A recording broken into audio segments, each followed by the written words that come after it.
আসসালামু আলাইকুম রহমতুল্লাহি ওয়া বারাকাতুহু। দেখে মনে হচ্ছে সায়েদাবাদ লাল সবুজ হুজুর বাড়ির সামনের কাউন্টারগুলো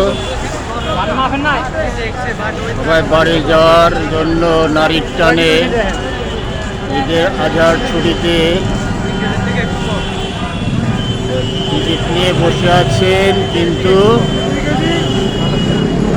গাড়ি মিলছে না।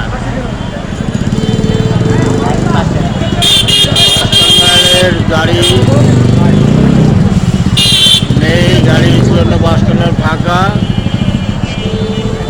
এই গাড়িগুলো আসছে আবার যাত্রী নিয়ে গন্তব্যে পৌঁছাচ্ছেন। এদের জন্য আপনারা সবাই দোয়া করবেন,